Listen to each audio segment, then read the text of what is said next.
Okay, good evening. I will now call to order the THPRD Board of Directors meeting for May 14th, 2025. Jessica, could you please call roll? Here. Here. Here. Here. I can't hear, so Ama- if Jessica called my name, here. Perfect. We've got you, and thanks. I'm glad the audio was working this evening, so thank you. Okay, and I do believe we have some action resulting from executive session. I would entertain a motion. Yes, I move that the Board of Directors authorize staff to acquire property in the northwest quadrant of the district for the price discussed in executive session using system development charges, system development charge fees and escrow, cash and credits, subject to the standard due diligence review and approval by the general manager or designee. I'll second. Jessica, could you take our vote? Tia Pink, Yes. Miles Palacios, Yes. Lisa Monteblanco. Yes. Alfredo Moreno, Yes. Barney Miner. Yes. And do we have another motion? Yes, I'm going to make a second motion. I move that the Board of Directors authorize staff to acquire property in the southwest quadrant of the district for the price discussed in executive session using cash and system development charges credit, subject to the standard due diligence review and approval by the general manager or designee. Thank you, Jessica. Will you take our vote? Lisa Monteblanco. Yes. Miles Palacios, Yes. Tia Pink, Yes. Alfredo Moreno, Yes. Barney Miner. Yes. Okay, both motions pass, and I will move us along to agenda item number 4. We have 2 proclamations this evening. We are welcoming some guests, and I will turn it over to our Director of Communications, Holly Thompson, to welcome our guests for our 2 proclamations this evening. Thank you. I would like to invite Mr. Hongjin Zhao, board member from Oregon Chinese Coalition, OCC, to join us. The OCC is a valued partner of THPRD and an instrumental organization in our community. During the pandemic, OCC played a critical role by providing access to space, shelter, and resources, supporting individuals and families from a wide range of backgrounds and identities. Over the years, our partnership has grown to include major public events such as the Chinese New Year celebrations, Welcoming Week, and the large-scale Culture Day at Jenkins Estate. You've got to go to that one. It's awesome. OCC has also led meaningful community service efforts, most recently supporting the donation of prom dresses, and they put us over the hump and gave a huge donation, thank you so much, to local high schools. And in addition, the OCC has strengthened emergency preparedness by placing emergency management containers at THPRD's Rock Creek and Cedar Hills sites, making THPRD the host of 3 of the 27 total containers located across the entire state. OCC continues to advance our shared commitment to cultural inclusion and a stronger, more resilient community for all. And sir, we are so honored to have you here with us tonight to read the proclamation. Please take it away. Thank you. Just so honored. I feel like I'm coming home. Even a little nervous, but yeah, I feel part of this family. Yeah. Thank you so much. Yeah. Walton Hills Park and Recreational District Proclamation by the Board of Directors. Whereas THPRD is committed to creating safe, welcoming, inclusive space that serve, invite, and belong to everyone. And whereas today, nearly 74,000 people who live in Washington County are of Asian or Pacific Island descent, contributing to the social, economic, and cultural fabric of a community. And whereas the Asian American, Native Hawaiian, and Pacific Islanders community in Washington County is incredibly diverse, representing people from more than 20 unique countries of origin, including China, India, Japan, the Korean Peninsula, the Philippines, Vietnam, and more. And whereas Asian Americans, Native Hawaiians, and Pacific Islanders continue to face discrimination, harmful stereotyping, anti-Asian hate, and other issues that are detrimental to the health and well-being of the AANHPI communities. And whereas the THPRD respects the heritage and the cultural traditions of all people and recognize the privilege and the responsibility of serving our diverse community. And whereas Asian American, Native Hawaiian, and Pacific Islander Heritage Month is an occasion for honoring our shared humanity, celebrating cultural stories, and committing to the accountability in advancing racial equity. Now, therefore, the Board of Directors of Tualatin Hills Park and Recreation District does hereby declare the month of May 2025 as the Asian American, Native Hawaiian, and Pacific Islander Heritage Month. And do urge all those in the Tualatin Hills Park and Recreational District to support and promote this observance on this 14th day of May 2025. Thank you so much. I will offer, if you would like, we have a gift for you. And if you're interested, we'd be happy to take a picture with you as well. Absolutely. Okay. Our share with community. Yeah. Please do, please do. My own honor. Yeah.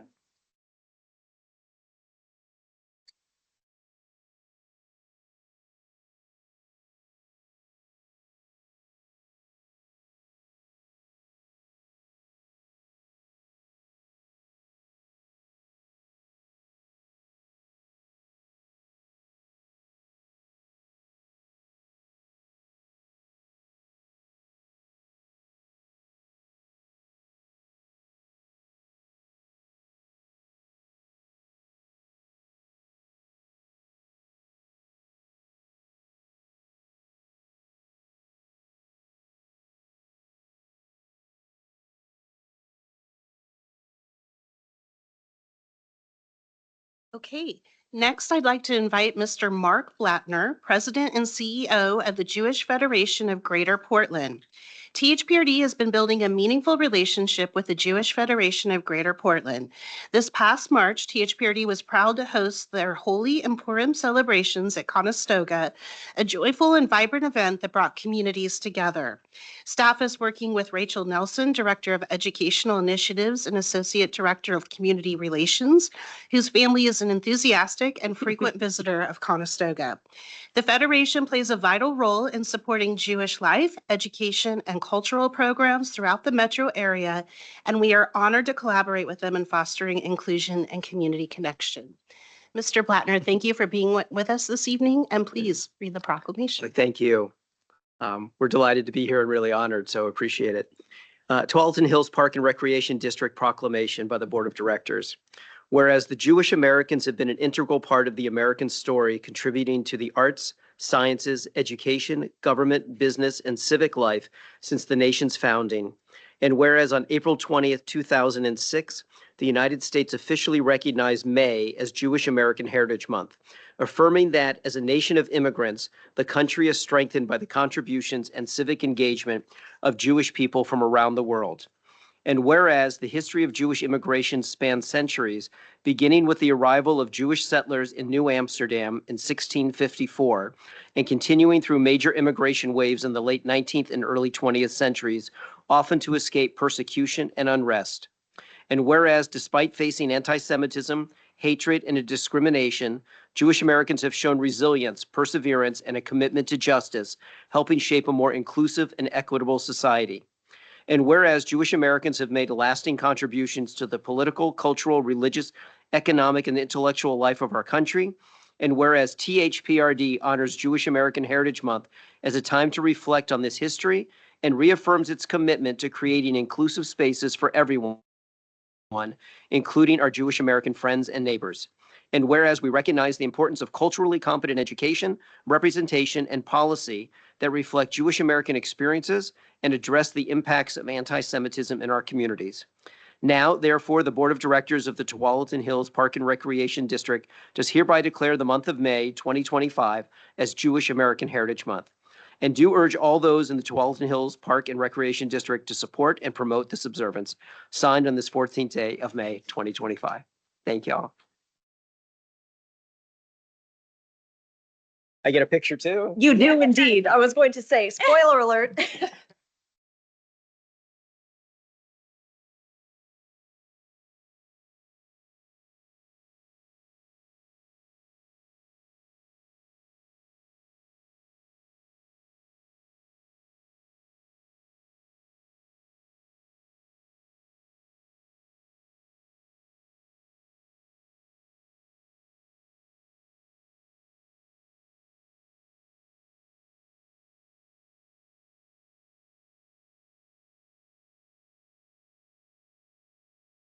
Okay, with that, I think we will move along to our audience time.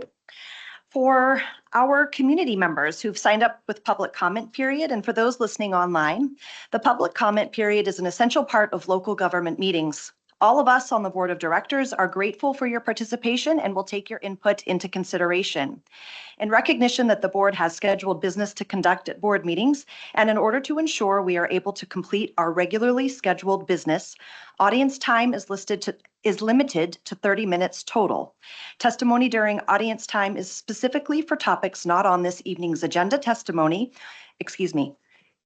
On this evening's agenda. Testimony on agenda items will be taken during the application agenda item. Speakers will be called in the order in which they signed up for speaking this evening, and they will have 3 minutes each to speak. After 30 minutes has expired, we will not be able to accommodate any more audience time. However, we welcome members of the public to share their feedback in writing. Audience time is not a time for dialogue, but rather an opportunity for the board to listen. We will ask our general manager to follow up with you as appropriate. Thank you. And with that, we do have some folks here this evening, and so I'll just do a little additional housekeeping. When I call your name, and we've got a few folks here, if you could please come up to the table, and there's a button on your microphone, and in order for our folks online to hear, you do need to turn it on, and you'll see it turn green. The 3-minute timer will begin, and you will see it count down, and so you'll understand that there's a warning, and it will start green, it will go to yellow, then it will go to red, and unfortunately, at your 3-minute mark, I will need to turn and move along to our next representative.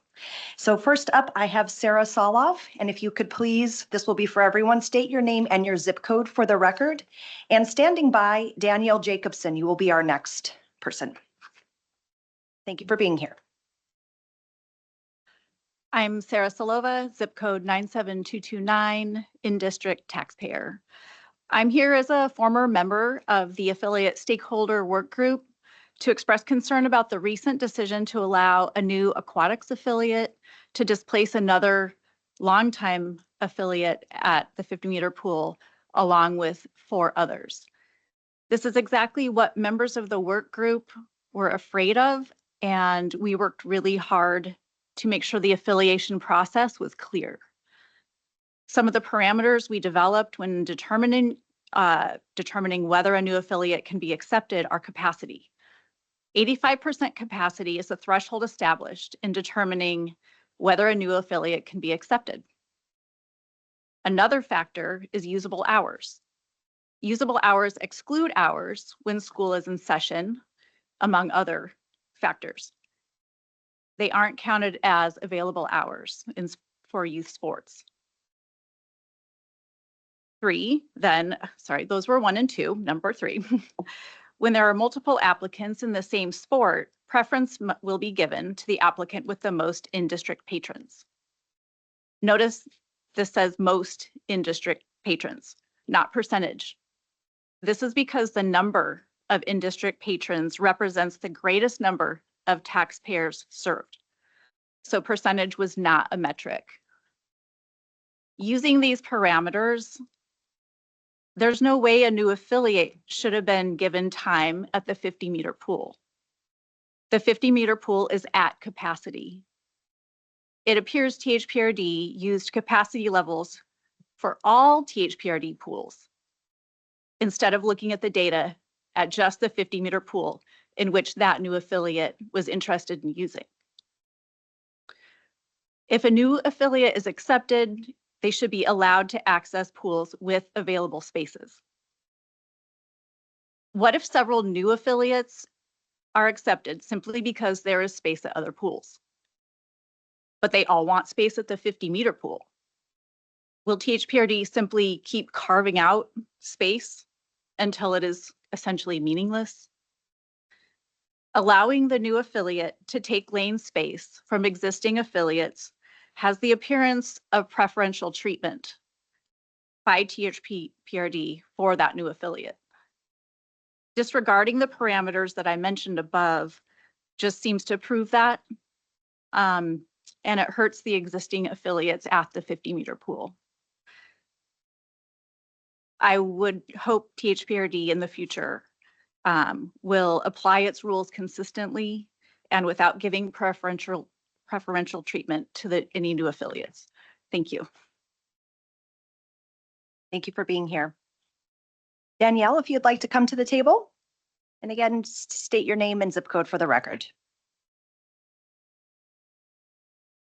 Danielle Jacobson, 97225. After attending multiple allotment meetings with our head coach Franz and the THPRD staff, I have concerns over the equity of how lane space is currently being allocated. We are asking you to consider whether the current lack of policy and process is ensuring an equitable outcome, and if not, why that is. First, in these meetings, all of THPRD's proposed allotment options heavily favored back. So much so that when THPRD staff was asked what would happen with the contested time or space at the 50-meter, they said that they would split it between the two clubs. We are 3 times the size of back. How is that fair and how is that equitable? Secondly, at the meeting when asked to respond to the proposed options, Masters and back both agreed that all of their needs had been met with the proposed allocations. We were left without space for 3 of our squads. How is that fair? How is that equitable? The summer schedule displaces at least 50 THSC kids from the 50-meter pool to the Sunset pool. And here's one real-world example of what will happen in that case. A 13-year-old boy is practicing long course right now under THSC will be sent to the Sunset pool and lose all of their long course practice time. This boy has a competitor the same age on back. That new 13-year-old boy on back will now come in and get that long course practice time at the 50-meter pool. How is that equity? How is that fair? How will THPRD choose which kids get that long course space? As the team with 3 times as many members, it is THSC swimmers who are losing long course training time, getting shorter practices, more crowded lanes, and less favorable times. THSC long course practice times start at 5 a.m. while back start at 7:30 a.m. How is that fair? How is that equitable? This situation will only become more challenging in the fall when fall allocations when high school water polo and swimming are added to THPRD's already overcapacity pools. How will THPRD equitably allocate space between clubs when there wasn't even enough to serve the one? All of this inevitably hurts the swimmers. Some will quit because they won't improve due to their shorter practices. And the crazy part is you are displacing the one club that embodies your vision. We have an Olympic way program. We take kids that back won't take. Those kids won't have anywhere to swim. We are asking you to examine if this breakdown in process and policy and consider who it is helping and who it is harming and why. There are potential conflicts of interest on this board and on the THPRD staff, and it is your responsibility to ensure that there are standard safeguards in place to ensure that your aquatic resources are being allocated in an equitable manner, something that we don't feel is currently happening. Thank you. Thank you. And apologies, I didn't say who was up next and on deck. So Mr. Matt Miller, you're next, and standing by, Calvin Lind.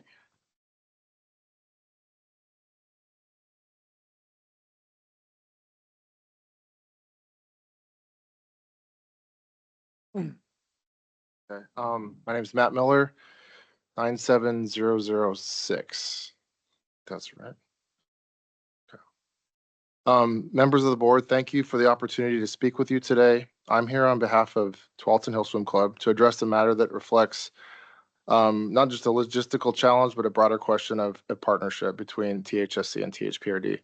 As you know, THSC has a longstanding collaborative relationship with THPRD. As part of the partnership, THSC has regularly invested in shared equipment for the benefit of all users, including many lane lines over the years, particularly at the 50-meter pool, provided at no cost to the district. In some cases, purchases of new lane lines were requested by the district, and THSC made those purchases.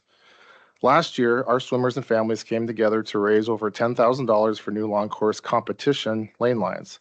The competition lane lines were purchased in order for us not to have to use the community lane lines during the multiple high-level meets we typically host each year. The community lane lines were and are wearing down. The purchase was not only a necessary upgrade, but also a sign to the club's ongoing commitment to the greater swimming community and the ability for the pool to host large high-level meets. Recently, however, we were informed that THPRD would be purchasing their own long course lane lines at the 50-meter pool, and this would require THSC to remove theirs. THSC was not amenable to the idea of freely sharing the new long course competition meet lane lines with the new competing swim affiliate, and I hope you can understand this. We only use them on a limited basis ourselves for practice. They're mainly used for meets. Thus, THSC was told that they would need to remove their new lane lines from the 50-meter pool for safety reasons, not enough deck space, and THPRD and THSC then met to discuss the issue further. However, the district decided to continue with the purchase of the new lane lines and instructed THSC to remove their nearly brand new ones. Honestly, this was surprising and disappointing. There was no effort made by THPRD to reach out to THSC after that initial meeting to see if there were other options before making their decision, knowing that their choice would negatively impact THSC. This decision came despite our willingness to discuss collaborative solutions and despite our proposal to share the lane lines under a formalized agreement. The new lane lines our athletes worked so hard to fund may now go unused, stored off-site at additional cost to our organization. The decision will cost THSC approximately $20,000. It's a move that benefits one group while objectively imposing significant costs to a longstanding partner. We believe there are better options to still consider if there's a willingness to continue to collaborate on this. One option to consider is to replace the worn, older, short course lane lines with the new lane lines THPRD is purchasing. These lane lines, many of which were donated by THSC, are now nearing the end of their useful life. They could be retired, making room for the new THPRD lane lines. The new THPRD lane lines could then be used for short course and long course community use. This could allow THSC competition lane lines that are still in excellent condition to remain useful and continue to be used for what they were intended for. This type of practical compromise would serve the needs of all user groups and reflect the kind of equitable resource management we all strive for. Thank you. Thank you. Calvin Lynn, you're next. And then I do believe we also have a virtual testimony by Jane Tran. And I think I saw you get joined in here to the meeting. So after Mr. Tran, or excuse me, after Mr. Lynn, we will go to you, Jane. Good evening. My name is Calvin Lynn, area code 97229, and I'm president of the THSC Swim Club Board of Directors. I promised my wife today that I would not embarrass myself, so I don't have any t-shirts to give away. What I'm here to do is remind THPRD of our shared legacy and values. We are both committed to serving the community, especially the underrepresented. THSC has lowered the traditionally high financial bar to participate in competitive sports by offering a very generous financial package to those who qualify under the Beaverton School Lunch Program, which is in line with what THPRD offers. We already have a diverse community, but are investing in additional opportunities through our DEI initiatives. One such opportunity we are hoping to partner and support is the Making Waves program that happens at our 50-meter pool. It provides transportation for underprivileged students, especially in the Latino community, to and from the pool, as well as school instruction, right? We are ideally suited as with our instructors to participate and help out in that program, and we very much want to participate in that. At our swim meet a couple of weeks ago, we partnered with THPRD to host an American Red Cross blood drive, where we collected over 143% of our goal. That's 23 out of a goal of 16 units of blood. We partner annually to host and volunteer at the Special Olympics swim meet at the 50-meter pool. We host collectively together the Beaverton High School Metro Swim Meet districts, as well as we support and sponsor and the THPRD Summer Splash District Meet at the pool. There's so much that we can accomplish together when we work together. I know it's been a challenging couple of months, but with the summer allocation process wrapping up, I want to say that we are ready to move forward. How this looks to me is really working together with all affiliates to establish a fair and equitable process for allocation that addresses the needs of all of our athletes. Because the pool is a much more constrained space than a soccer or baseball field, it's going to be tricky. It's going to be important to involve experts, our coaches, for all affiliates, to work closely together to balance the needs of the share space with the training programs we have for the various affiliates. I'm not just talking about swimming affiliates, I'm talking about all of our aquatics affiliates here, in order to transition in and out of the pool effectively and safely. Given the necessary capital investments that the existing affiliates have made to the equipment needs for the training as well as meet, in line with what Matt just testified, I would like to revisit this equipment MOU that we had started prior to the allocation process to really clearly establish the parameters for which equipment can be shared with the community. Again, we need to establish a fair and equitable process such that we can honor the work and the funds that the various clubs have put in to raise for the equipment. I know my time is up. Thank you, board, for listening. I really look forward to working with you in the future. Thank you again for your time this evening. I will move to our virtual presenter. Jane, let's do it. We can hear you. Perfect. If you can please say your name and your zip code. And I'm not sure when you're online. Is it showing you a countdown? It's actually okay. Okay, Director fair Warner, enough. I actually don't have testimony today, so I just want to say it's actually not even applicable. So I haven't had a chance to gather my thoughts. So I appreciate the opportunity, but I will defer for today. Thank you. Okay, thank you so much. Okay, I think with that, that concludes our audience time. Thank you, guests, for being here and engaging with the board. We're going to move on to our next agenda item, which is board time. And we're going to go off script a little bit here tonight. Just for those who are here in the audience, one of our fellow peers, this may in fact be her last present meeting. And so with that, we'd like to take a moment to do some honoring and some recognition for your service. So before I open it up for other comments, I'd like to turn it over to our Director of Communications, Holly Thompson. Thank you. I'm really honored tonight to get to do this. Felicia, you said last month that we started this journey together, and we really did. And I can't believe how the time has flown, and I can't believe what a privilege it has been to watch you go from the most eager beaver, learner person I've ever seen to become this amazing relational networker, advocacy expert who has given your heart, your soul, your passion to this organization. You have changed us for the better. You have pushed us in all of the right ways, and so much good has happened because of your leadership. So it is such a privilege. Thank you for indulging me and letting me do this. Thank you, Doug, for letting me do this. And I have something that I'd like to read to you. It is from our illustrious mayor, who could not be here this evening, but she would like to share some words with you that the whole community should be reflecting on because they're so well deserved. So, from the office of the mayor of the city of Beaverton, whereas Felicita Monteblanco has dedicated 8 years of transformative leadership to the Tualatin Hills Park and Recreation District, THPRD, shaping the district into a model of equity, innovation, and community engagement. And whereas during her tenure, Felicita has led THPRD through groundbreaking initiatives that have addressed critical community needs, including the removal of barriers to affordable housing and the securing of vital state and federal funding for community infrastructure.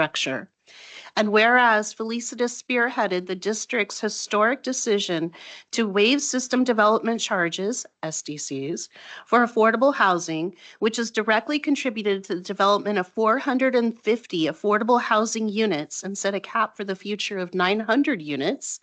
And whereas Through Felicita's advocacy, THPRD secured its first ever federal earmark, bringing nearly $1 million in funding for critical community projects, including the construction of accessible public restrooms and upgrades to facilities to serve as shelters during weather emergencies.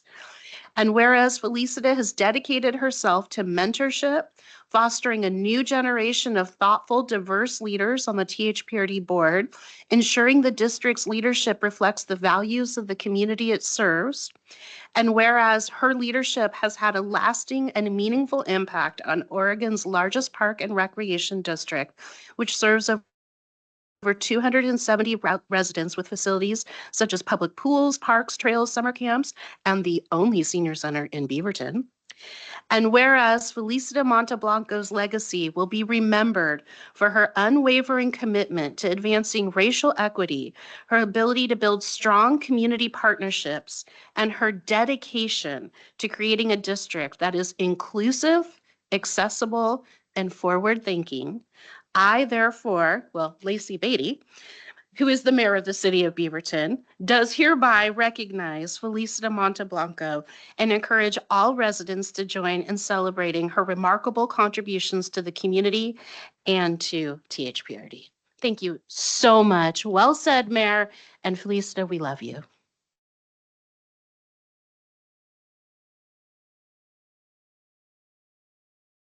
Mr. Menke. Sure. Not to be redundant, but some of this is personal for me.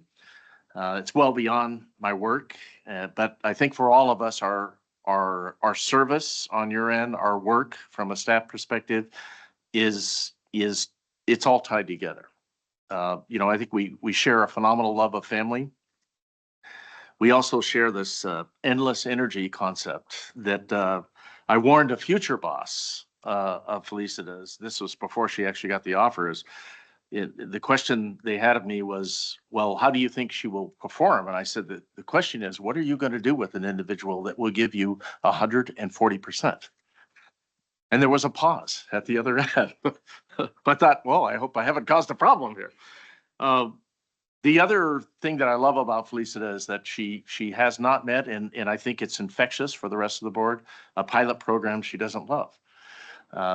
Experimenting, learning from findings, gathering afterwards. Those are really, some of those corporate skill sets that have enabled your work again and again. And for me, we're not losing you. We simply have one more person out there that we can call on occasion, and you should call us on occasion. You have great opportunity in front of you. Thank you for your service. Here's I will open the floor to my peers. I'll keep mine short and sweet. I didn't really prepare anything because I just didn't want to think about it. Because it's this is why I didn't want to think about it. But I think everybody here has been touched by you. We are all here because of you.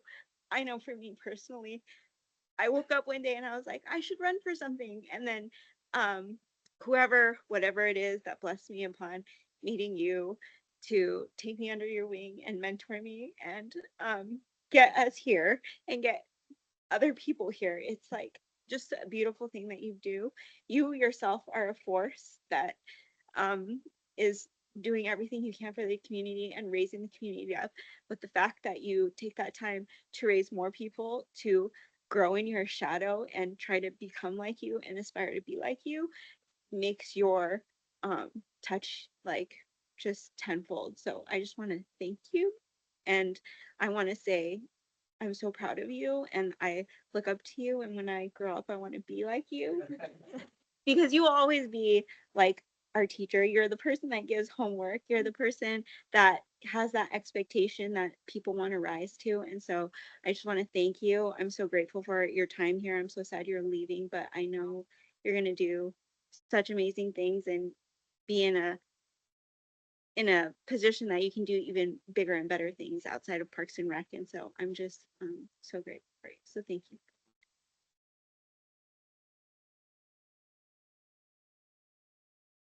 Let's see here. So,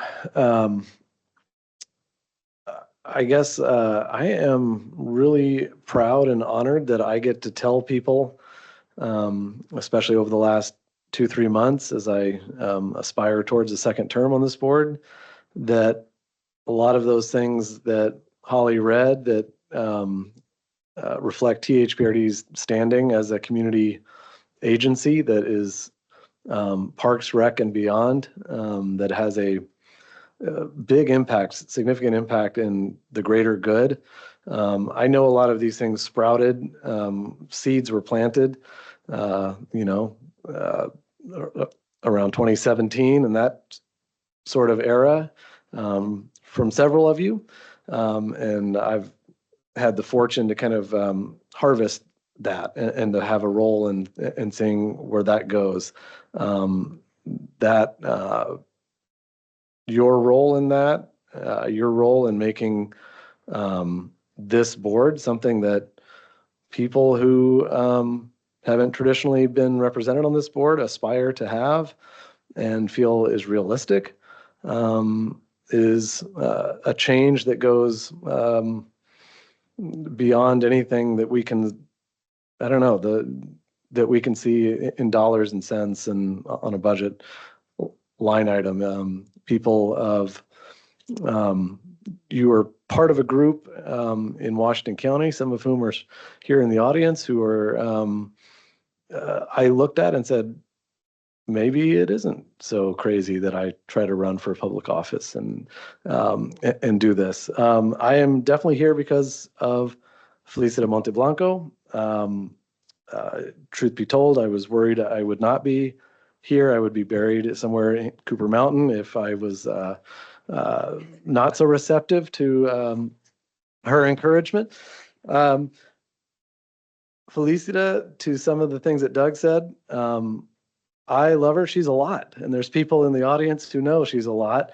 And it's been to our benefit, her a lotness. And I think when I started on this board, there was a lot of, oh my gosh, I have to be like that. And to her grace and mentorship as somebody who is however many years younger than me, I still consider a mentor. To her grace and credit, she has always encouraged to be yourself. Here is what I'm going to do, but I'm also very self-aware. You got to do what you need to do. That part, those opportunities to just lean into myself, which has some Venn diagram overlap with her, but has been invaluable for me and given me confidence to do my own era of THPRD and to feel like there's a torch being passed. And I'm very grateful to receive it. I will not run as far as you did, but I will do so in my own way with the same joy and community uplift that you brought. So thank you. You are appreciated. Director Palacios. Yes, happy to jump in, given the opportunity here. Thank you. Yes. So yeah, definitely going to be speaking from the heart here, Director Monteblanco. I have over my adult life had the opportunity to work with many leaders in elected positions, be they candidates, be they at the state level, local levels. I have had the opportunity to work with young people and express ideas of what leadership means, and the idea of servant leadership. One of the things that has always really impressed me before we even had an opportunity to get to know each other a little bit closer in chat, I've known of you because of the role that you play in our community and Greater Oregon as well. Your name is well known in many corners of this state as someone who is passionate and is intentional. I think that the beauty of the intentionality that you bring to leadership has always been a point that has left a strong impression on me. I think often about like the idea of what a leader is. I have a frame at home, a framed quote from John Quincy Adams that I've had since I was 18. That I just like keep on my desk because it is a good reminder for me. But it's this quote from him that poses a question: what makes a leader? And in the answer to the question is if your actions inspire others to dream more, learn more, do more, and become more, you are a leader. And Felicita, you are that in spades. I am incredibly impressed with who you are. When you listen to someone, it is known that you are hearing them. It is known that you are lending an empathetic ear.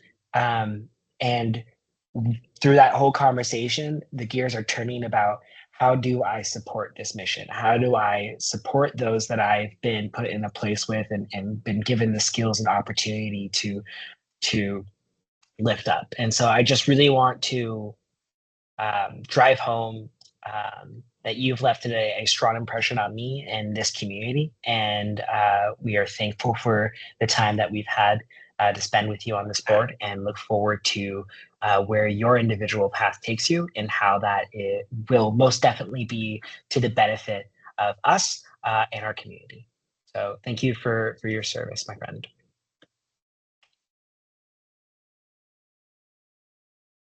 I think hard to close out, but I will offer sincere appreciation. There's been many comments tonight that resonate with me as well. And I for sure am here because of your advocacy to say, back to Alfredo's point, hey, anyone can give this a shot. And I'm willing to step into that gap and to mentor and support you in your journey. And so thank you for providing that door for me to walk through. And thank you for your dedication, your commitment, your advocacy for the district and this 8 incredible years of service. So with that, I think there's lots of folks here who are anxious to come and give you flowers. Do you want to say some things? Okay, then, yes, of course. Okay. Take it away. Good evening. I want to take a few moments tonight to share my immense gratitude for 8 incredible years serving the largest and, in my completely unbiased opinion, best parks district in the state. I practiced this several times so I wouldn't cry. My role at THPRD has been the longest job I've ever had, and for that reason, I have a lot of emotions heading into my last board meeting. I'm heartbroken to be wrapping up my time on the board, but overwhelmingly grateful for the work we've accomplished together and for the thoughtful, brilliant people I've had the honor of working alongside at THPRD. When I first ran for this board in 2017, I had no idea what I was stepping into. I was wonderfully, blissfully naive. And honestly, I miss that version of myself sometimes. I showed up with unrivaled enthusiasm to tackle some of the most critical issues facing our community, including housing, equity, and access. Very quickly, through one-on-ones with staff, community tours, and national conferences, I realized just how far ahead THPRD was in the areas of inclusion, outreach, programming, and more. Do we still have work to do? Absolutely. But I have seen firsthand that when other agencies want to learn about best practices, they come to Team THPRD. There are so many people I want to thank, and I know I won't get to name everyone, but please know how sincerely I appreciate you. To my fellow board members, thank you. I had the privilege of knocking doors for each of you, and it's been an honor to serve alongside people who lead with heart, humility, and a deep commitment to our community. I'm proud of the small role I played in helping you get here. I can't wait to watch as you lead the charge of new initiatives, updating our website and registration system, expanding Cooper Mountain Nature Park, and continuing to lift THPRD to new heights. To the women leaders at THPRD, Holly, Aisha, Sabrina, Julie, you've been my co-conspirators in moving the district forward. I've watched you grow in your roles and raise the bar for what is possible. You challenge all of us to be better. And because of your leadership, THPRD is a great place to work and volunteer. To Jessica, who truly runs this place, thank you. Every time a board member fumbles, it's probably because we didn't follow your clear directions, and you're giving me flowers. You're so sweet. And every time we shine, it's because you made sure we were ready. Your steady hand and sharp mind have been invaluable. To Doug, who has become both a mentor and an ally. When I got elected, people said we wouldn't get along. Well, the joke's on them. I've never worked with someone who leads with such integrity, thoughtfulness, and moral clarity. I'm so embarrassed at how much I'm crying. You've taught me so much about governance, about values, and about showing up consistently and courageously. I'll carry those lessons with me always. To my family, especially Adele and Brandon, I'm sorry for bringing my laptop on adventures. I'm sorry for things I'd miss because of Wednesday night board meetings. I'm so embarrassed. Okay. I'm sorry for talking about system development charges all the time. But I'm so appreciative of all the ways you have supported this passion of mine, and I couldn't have taken on the many challenges that THPRD brought without my support system. This district has my heart, clearly.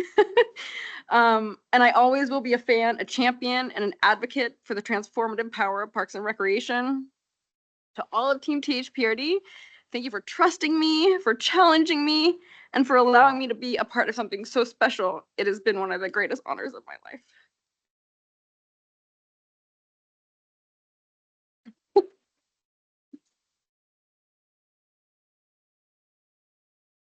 Did not expect to cry that much, sorry.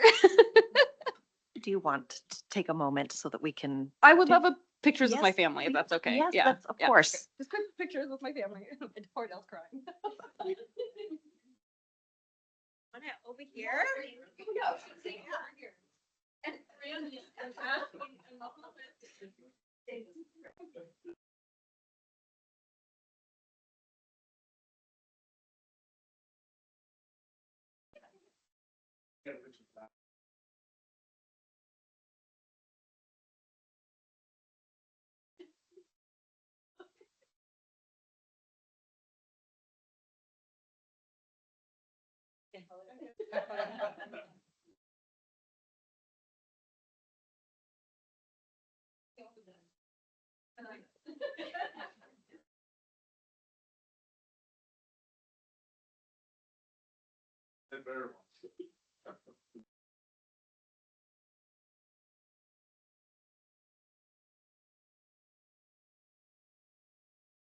Yeah, but you can go home.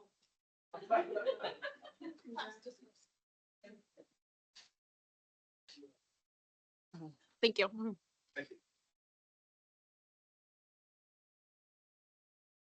Thank you very much. Oh, you can bring those up here, Adele. Thank you. Thank you.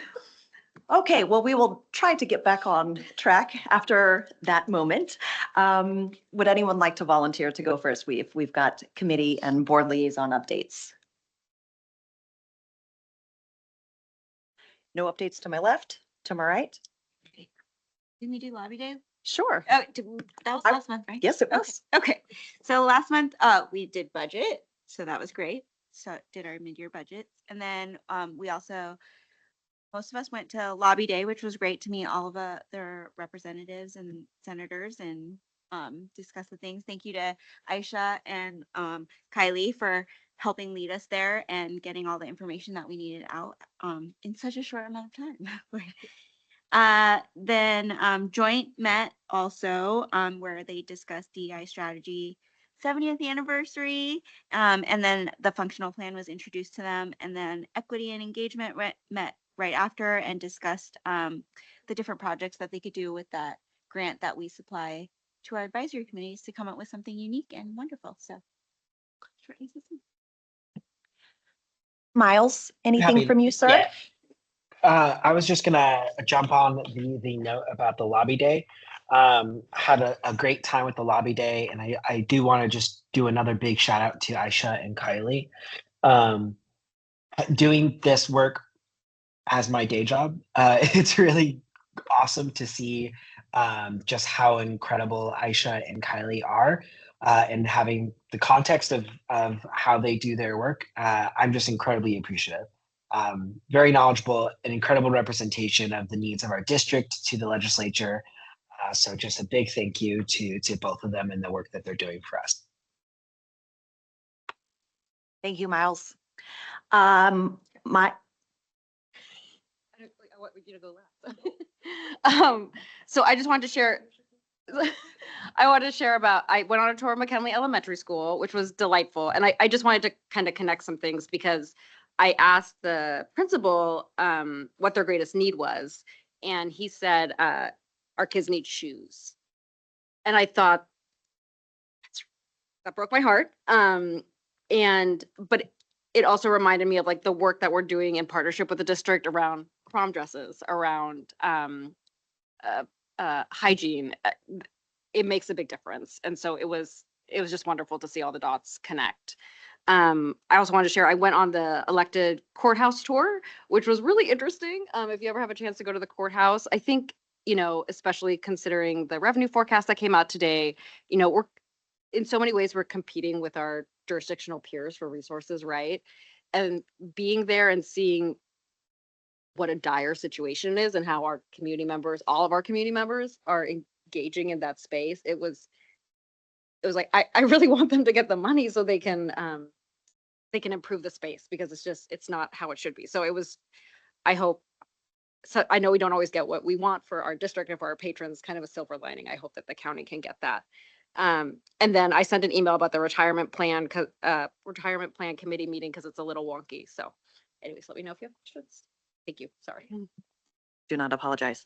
I've got repeated comments, but I will just share again. Thank you. Well, this wasn't commented, but at our joint advisory committee, speaking of functional plans, thank you to Bruce and all of the staff who was there. I think the way in which the functional plans are being updated so that there is consistency across all of them and that there is a through line. So no matter which functional plan you pick up, there is some consistency of what is entailed and the depths of which we're bringing our volunteers along to understand why these plans are in place and how they inform the decision making and the way in which we go about doing the work. Just want to give praise and say thank you. And then I know we will be having Kylie and Aisha on a bit later to give the legislative update, but yes, just want to echo the similar sentiments of my peers. That was my first time participating down in Salem for the lobby day.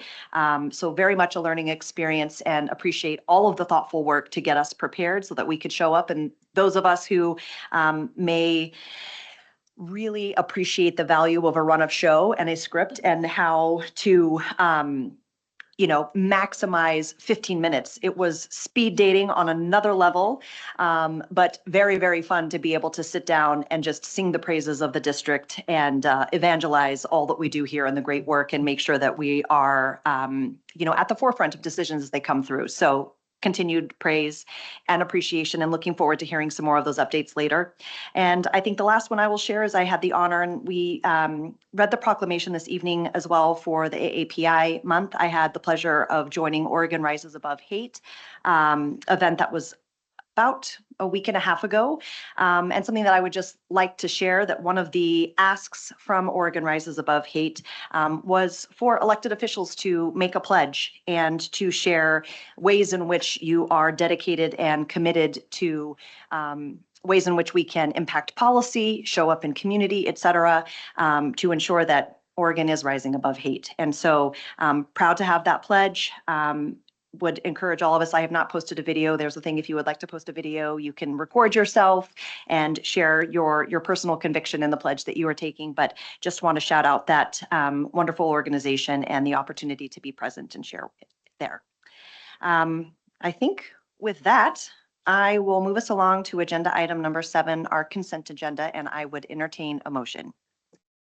I move that the board approve the consent agenda as submitted.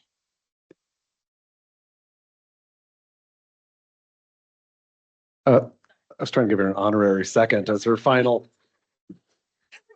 I'll second it, I guess. Jessica, would you please take a vote? Enthusiastic, yes. Miles Glacius, Yes. Alfredo Moreno, Yes. Tia Ping. Yes. Barbie Megan. Yes. Okay, we're doing great, team. We are going to move along to unfinished business, and I think the first thing that we are going to discuss is our legislative session with an update from Aisha. Thank you for joining remotely. We can see you. I don't know if you want to do a mic check just to make sure we can hear you. And will you be joined by Kylie? Okay, Yes, she we can should hear be you on the perfectly. call as well. All right. Thank you, board members. I am Aisha Panis, your Deputy General Manager, here with Kylie Grunow, our lobbyist for state legislation. And I will share that I'm very sad to not be there tonight. Sabrina and I are in Washington, and we're going to be presenting at the Washington Recreation and Park Association Conference tomorrow morning. And so we're thrilled to do that. But I am sad to miss Felicita's last board meeting. I will share that I am scared of many, many things. They include sharks and crying in public. So the only saving grace of not being there tonight was you did not see my tears fall a moment ago. That was a very touching tribute. And I will also share another thing I was pretty scared about was taking on the legislative activities for THPRD. And one thing I just had to think about was channeling Felicita and knowing that it's not hard to do that kind of work when you have an agency like THPRD to talk about. She has been our unstoppable cheerleader and champion, and watching her do what she can do was very much of an inspiration to me and being able to do this work. So thank you to you, Felicita. We'll move on to the first slide, and I'm so thrilled to hear you all talk about lobby days because we did have a couple of those last month, and we wanted to share some photos of your time down in Salem. We were down there on the 15th and 16th, so here's some photos from the 15th. We had a lighter schedule that day, so I think we were all able to attend these meetings with Representative Graber and with I think that is Senator Lieber there. And so this was a great opportunity for us to jump out there and start talking with the legislators about the issues that are important to our community. And so we were able to do that. And on the next slide, you'll see a few more photos of folks we were able to meet with.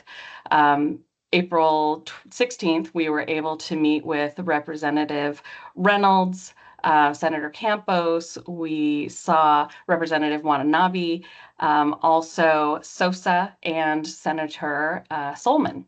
So there were a few folks we were not able to capture over those 2 days. One was Representative Helm, another was Representative Isidore, and then we had a special outreach by Felicita to Representative High Pham. So that was handled separately and outside of those days. But it was a wonderful opportunity to talk about all the great things that THPRD is doing for its community and to meet with these representatives, ask if there's anything we could do to support them, get a little bit of not inside, but, advance information about sort of what we thought might be happening with a couple of things. Bills we were following, we got just background information. That was wonderful because that helps us advocate for what the district has indicated as its values and its goals with regard to our legislative platform. So in the next few slides, I'm going to turn things over to Kylie, who is going to talk to you about this calendar. The bills we're still tracking, some late breaking new information that we got about at least one of those bills. So I will let her take it away. Hello, I will do a quick mic check. Can everyone hear me? Yes. Great. Yep, okay, we got you. I'm just gonna say I can't see the slides, but I have them printed in front of me, so I'll just tell you when I'm done talking about one. My apologies. I'm not sure what's happening with my Microsoft Teams.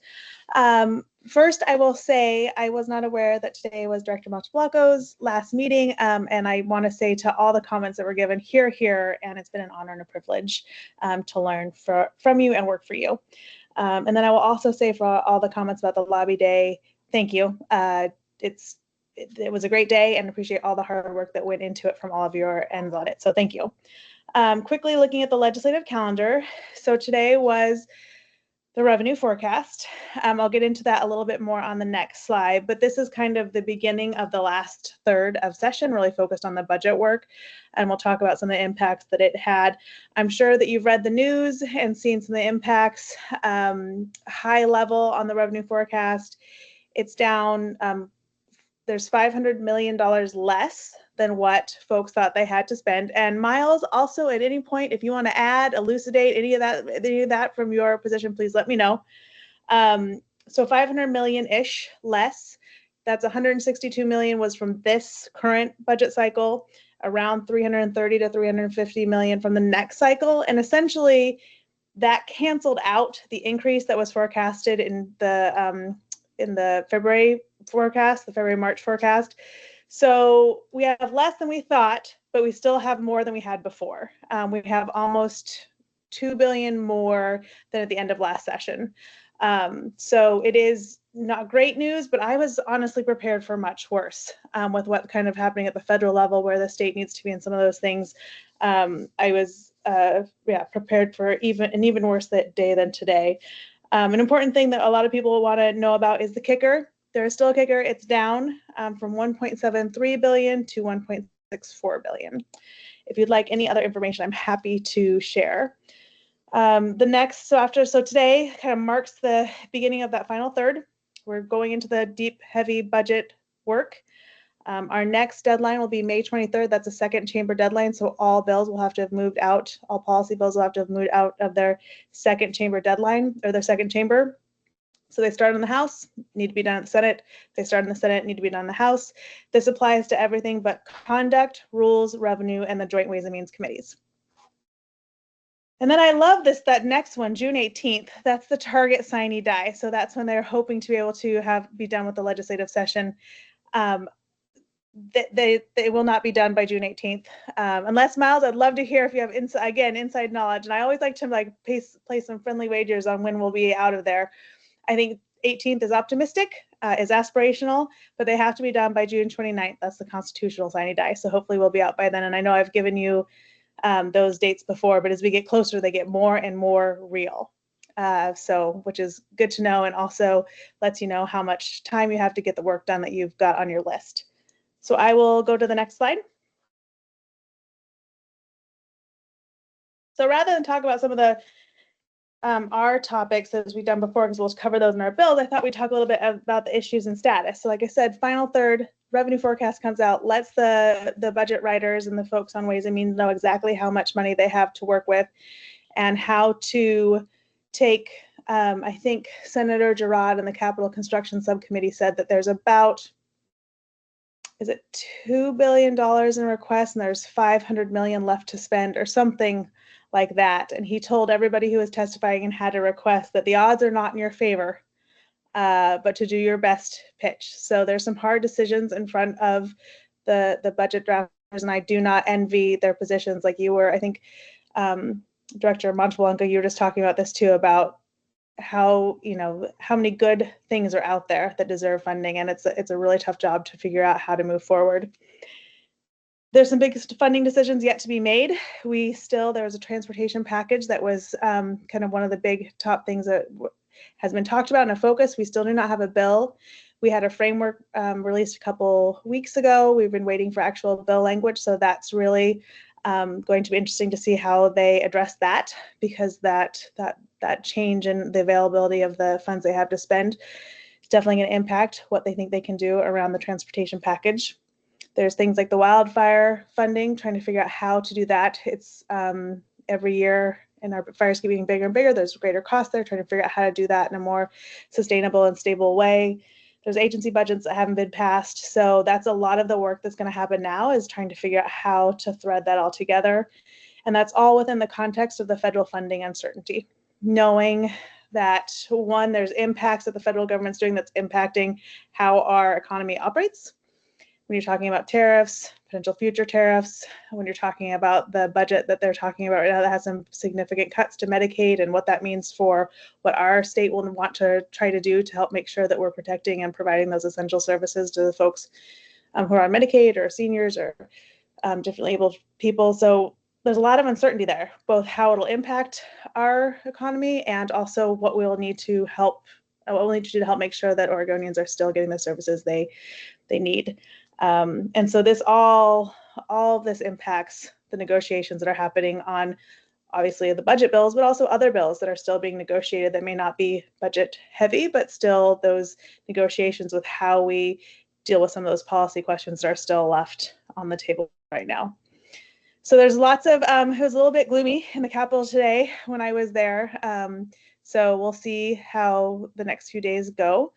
I wanted to touch base on the number of bills introduced. So I think last time I said there were somewhere around 3,335. Since the last report, there were 100-ish new bills introduced. I still left the 20% placeholders. I'm sticking with that. I think that's about the estimate. At our last meeting, I was tracking 652 bills overall. That's down to 382 because of bills that have died because of the various deadlines. For THPRD, we were tracking 114, but this last Friday, May 9th, was the deadline for work sessions in the second chamber. So as of May 9th, we were able to take another handful of bills off of our tracker. So we're down to 63 bills that we are still tracking. So I'm happy to stop if there's any questions, or should I just go to the next slide? I think you can keep it moving. Thank you, Kylie. Alrighty, I will do that. Okay, so these are some of the bills and issues that we have provided testimony on or engaged with. So one of the top priorities we've had all session was around the recreational immunity bill, Senate Bill 179. We submitted our own individual letter. We were on a coalition letter, or the district's logo was on a coalition letter with the large recreational immunity coalition. We had meetings on it. We were part of the advocacy there. It just had a work session today in House Judiciary where it passed out unanimously. So it has passed the Senate, it's passed out of the House committee, and it's headed to the House floor. So we're very optimistic about its next steps. Now we will keep everyone up to date. The e-micromobility bill, we submitted our own letter on that one. It has a work session. It was supposed to happen this week. It got rolled over to the 19th, so we'll watch that and let you know. The RV registration fee and abandoned vehicle fund, we did an individual district letter. We're on the coalition. That one is likely it's been over a month since it had its public hearing. It does not have a work session scheduled, so it means individually that bill is not moving forward. However, if there is a possibility that can be in the bigger transportation package, because that's where they're dealing with a lot of different fees and requirements around registration and that kind of thing. So there is a possibility that that could be included in the bigger transportation package once we see it. I'm going to skip to the after-school childcare funding, Senate Bill 689. We drafted an amendment to make it super clear that if that program were to get created and funded, that special districts and Parks and Rec would be eligible for those funds. The sponsor of the bill was amenable to that. And we are, if it gets a hearing in Ways and Means, we will both submit a letter. We might testify, and we are going to work on that amendment with them if that becomes an opportunity. So we'll be monitoring that. On the concealed handguns authority, so Senate Bill 243A is the gun omnibus bill. It has several different components. One of the components that we have supported in the past and monitored closely has to do with the authority for a local government to adopt policies or ordinances to prohibit concealed handguns on their property, and the proposal around their adjacent grounds as well. And on our lobby day, this is, I think, I want to just commend everyone who joined our lobby day and the message, because we influenced what was happening. Right before we went down, there was an amendment that actually cut out special districts altogether from the ordinance, from the language, to allow us to do that. And we shared that concern, and we also shared our concern or our desire to have it on adjacent grounds. We got about 50% of the way there, because there's a new amendment that is now being considered that adds special districts back in because they were stripped out. So now the definition of local government in the bill includes special districts, but it no longer has adjacent grounds. It allows a local government, which is a city, county, or kind of that special districts statutory language, to adopt, it's permissive to adopt an ordinance or a policy around concealed handguns in a building that they own or control where their governing body meets. It's a little bit wonky to figure out, and that's not defined, or not very specific about what that entails, but that's where the current language is at. So we've lost, the adjacent grounds piece fell off of what they're considering, but special districts are in there for being able to at least do it within our buildings. We have submitted a letter on the record supporting the bill, supporting the definition, and advocating for amendments that also add adjacent grounds back in. But I want to say that we were in the mix, and we met with Senator Lieber, it was a very robust conversation that we had with Senator Lieber over this bill and this policy. And so, and I know that there were later conversations between her and some of her colleagues that then led to an amendment that we see now that adds us back in, though not the adjacent grounds piece. So ORPA was considering doing a letter. However, there were some differing opinions, and ORPA doesn't submit letters unless all of the members of the legislative committee are of the same mind, unless there's consensus. And there was not consensus, so ORPA didn't do their own letter, but we did an individual letter. So those are a recap of the testimony and some of the ways we've engaged on different topics. So now our last slide is Q&A. Thank you, Kylie. Here's questions, comments. Okay. Yeah, thank you all for those updates. I just want to commend the part, I think getting special districts at the table, and even if it's, hate to use the term watered down, but a compromised version of our ideal. I think once people are accustomed to special districts not being at the table, right? It feels like harder to remember us in the future as independent, self-governing agencies. So I think that is the more work we can do that across the board, I feel like is in the long game ultimately going to be a win. So thank you for your advocacy there. So thanks. That's a great point. Just quickly, thank you for all this. I'm so glad you guys were able to go. Thank you. Those meetings really make a difference. I just wanted to do a kind of a plug that we have a new senator, Senator Nuran Mislin, who got appointed. And I was looking at her district, and it's a very funny shape, as a lot of them are, but hers includes a few blocks of the district, which include Conestoga and Southridge. So anyways, it would a good person to reach out to, and reminder about Truck Day, and yeah, and she used to represent because she's been a legislator for a while. She used to represent Cooper Mountain, so she knows us well. So anyways, we're starting on good ground. I would completely agree. We are starting on good ground. She knows us well. We had good meetings with her back before her district changed. Then she was no longer one of our representatives, but very supportive. Would share her love for THPRD whenever we talked with her. So we'll get to now have that relationship again via her very small portion of her new Senate district. Miles, I do not see your hand raised, but just want to make sure before I move us along. Any comments? No comments. Okay, fantastic. I don't have any either. So thank you, Kylie, for being here. Thank you, Aisha. Appreciate it. Thank you very much. Thank you. I believe that takes us to our last agenda item. I'm going to turn it over to Doug for our general manager's report, but I think Aisha may be leading as well, and we might be welcoming Bruce. He's already here. Here we go. Just like that. Magic. Take it away. All right. Thank you again, board members, and thanks to Bruce, who's there representing us in person. We have been before you previously to talk about the work we're doing to prepare for a potential replacement bond that we will bring back to you. And you had asked the last time we were there to get a little bit more information about what we're working on, what we're looking at in terms of potential projects. And so we've prepared this presentation to share with you today.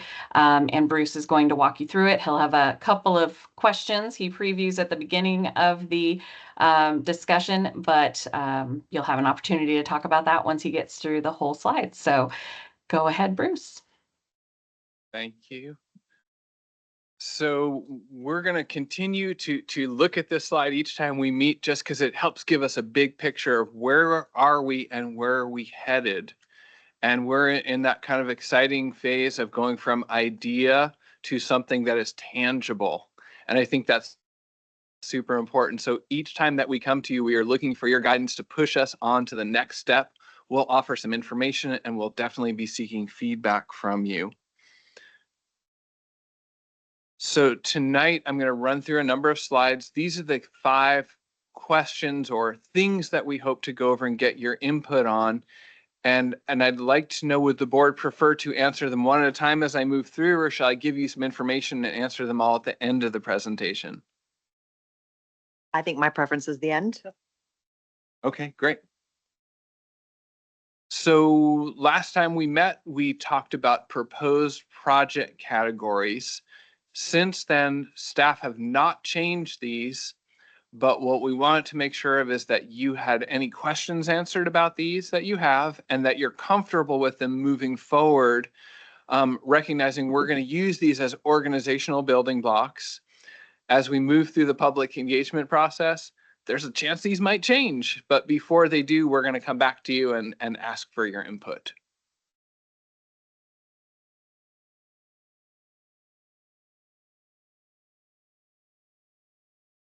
Since we last saw you, yeah, I know, I'm in 2 places at once.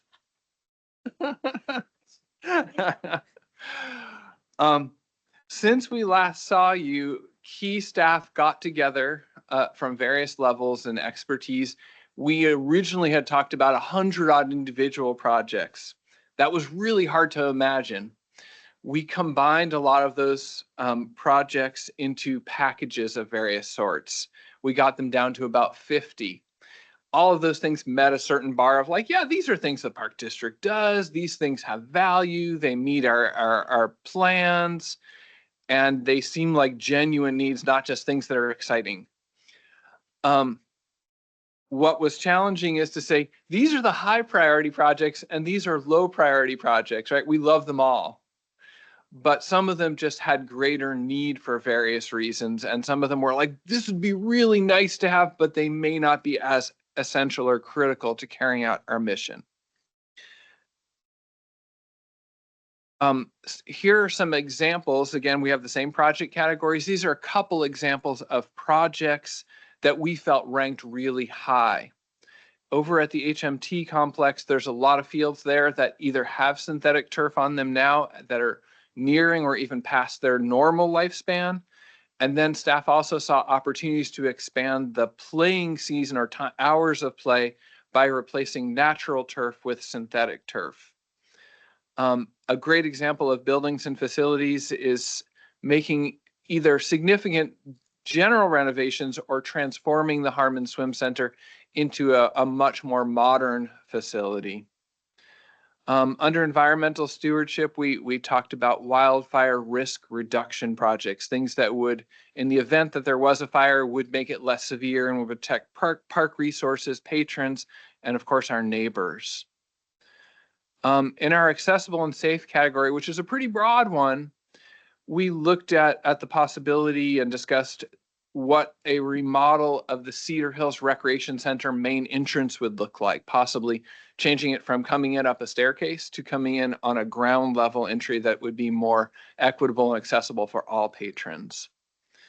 And then we talked about in the connected trails category, completing a few gaps in the West Side Trail and doing some repaving to make the entire trail a little bit easier to roll for everybody.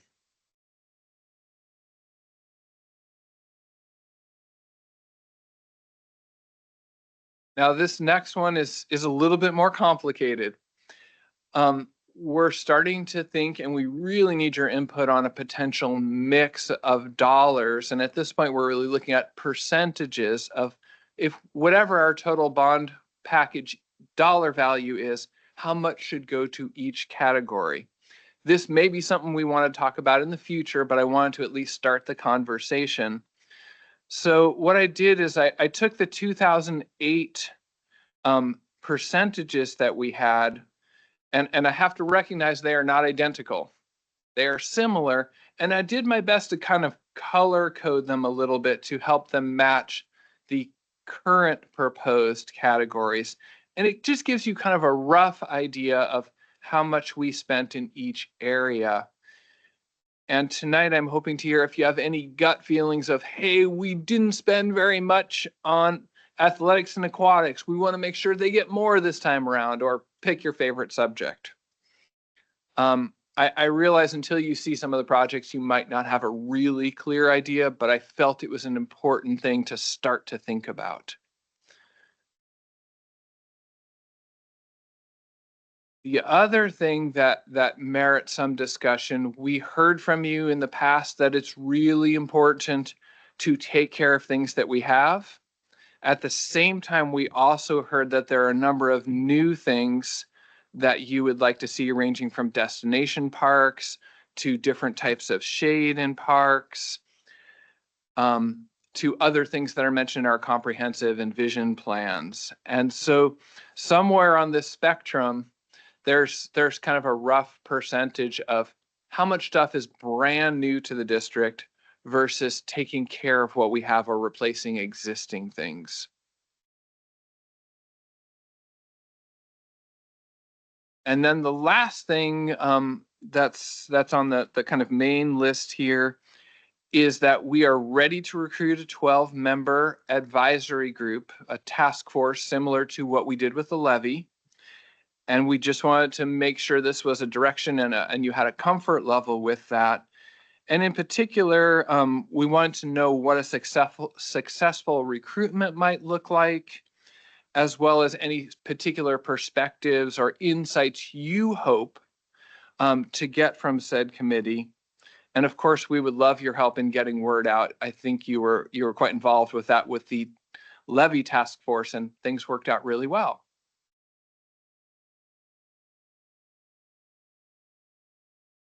Oh, and I should mention that we have gone through a selection process, and we now have a polling firm who is just about on contract and ready to start doing focus groups and surveys of various sorts. So we're pretty excited about that. We had 5 great proposals, and we picked what we felt was the best of them, but many of the ones that turned in proposals would have done a fine job.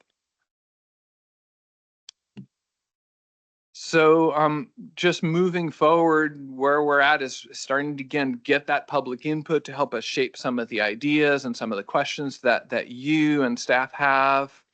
We'll start to conduct polling a little bit later on, telephones, polling generally. And then ultimately, all of this helps us refine the project mix to say, these are the things that our community is most interested in, help us meet goals. So with that said, I'm happy to hear your thoughts on these 5 things. I can also jump back on slides. I can answer questions about things that we didn't stop to talk about at the time. Thank you, Bruce. Appreciate it. Any takers who would like to jump in and go first? We're running out of steam here. If they're just need a moment. If it's easier, I can kind of cue you to the questions one at a time. Sure. All right. So I'm going to go all the way back here just to give you a visual. Do you have questions, concerns, or do you want to express support on these categories?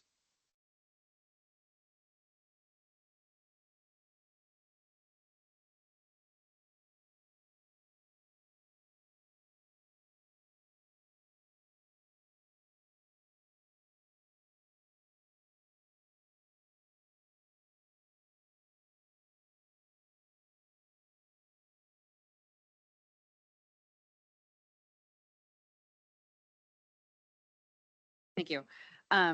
So just that's a top of mind for me right now. Yep. And I'm gonna think about it more. Great. Thank you. I would like to first say thank you for having these in blue, because I totally put the categories and the commas in the wrong order off. So I blame the Oxford comma on that. So that's very helpful. These are interesting. As you all know, I have kind of a PR guy background, so I'm always thinking, what's our headliner when this goes out? So all of these areas that will ultimately be something I want to know what the hook is, that will be the thing that is the literal headline, and then all these other great things will fill it. So not saying it's not coming, I just haven't seen it on these slides, although a Harmon swim renovation is interesting and pending more details of what that Of course. does or doesn't for us. Yeah. Can and- I ask yeah, you to yeah, please. pause for just a second? I got a chat that said that folks online couldn't hear. Oh, okay, great. Sorry. Oh, no, no Please worries. go on. And I guess I would be curious as well to learn more about what I have a decent idea of some of them, but what are some of the pain points community large? Could be lack of usable fields during rainy seasons, that turf fields might be a big seller for large swaths of our patron groups. So those are things where I kind of go toward. I can better answer some of your allocation things, I think, but I'd love to hear some other people speak first, and then I'll jump back on. Sure, Yeah. sure. Oh, I was just gonna say, wait, so are we we're not discussing the projects, we're just discussing this? These are just the categories. Okay. We kind of, good we went through with the the whole thing and then we're categories. gonna kind of chunk it out. I'm good. I'm Okay, good with so I categories. think I'm hearing you're for the time being, these categories work for y'all. Yes. Okay, great. So then the next question is, do you have initial feelings about project allocation percentages? I had a basic question before we open. Absolutely, yeah. Is this just illustrative on the right for 2026, not an implication or a suggestion that they're even pies? This is just the starting point, and what you're looking for us as to how do we allocate? Yes, right now that pie on the right, each category has the same looked amount. Same. And I Yes, wanted it was, I just wanted graphic to design visualize. ease. There are a certain number, there are 5 categories there on the right. And I just wanted you to have some bearing of like, we spent a little bit more on one category last time. Helpful. Anyone care to go first? I don't know if discussing percentages and stuff right now is helpful because we don't exactly know what the projects are or what the priorities are. Understood. I like the categories. If I was to say like 50% on something, I just don't think I could visualize that. And I feel like a lot of them will intersect with each other, right? Like as we develop our community spaces and stuff, ADA will, accessible and safe kind of interacts with all of those things. So for me, I don't know if I have any feelings towards what percentages we go yet for this. That's fair. My initial thought, which are just initial, but with the buildings and facilities, my brain went to like, some of our facilities are so old, right? And they are such a wonderful gift. And they need some work around accessibility, around being welcoming. But then I think about, well, when we, do work on parks, which is truly accessible to all, like mostly year round, maybe one day, truly year round. And the last thing I'll say is that the environmental stewardship, my brain immediately was like, oh, can't we get grants for that? Now I am mindful that a lot of things are dependent upon that. But that's immediately where my brain went. But I could argue for hours about why each one of these should be the bigger piece of the pie. So Miles? No comments. Fair enough. I think I'm more in the camp of, again, it's crystal balling a little bit. I wonder, this is a question, and you can say that would be a tremendous lift. When I hear you say we started with like 100 things that were on the table, and then we culled that down to 50, and this is kind of like the squishy part that we're going to begin with. Is that the list of 50? Is that something that we could see and have access to? Because my thinking is like that data may already inform where the percentages need to go. If 45 out of the 50 things that are listed are related to buildings and facilities, that might help inform my decision. I think I'm likely more of a dreamer in this situation and aspirational, and knowing the firsthand knowledge that the staff has on what they would choose to prioritize, I think would help bridge my vision of what the future could look like. And this is where I want to put the dollars. Yep. Rooted in we've been deferring X, Y, or Z. And this is one of those things that chronically we don't get to come back around to because we haven't had the funds to do that.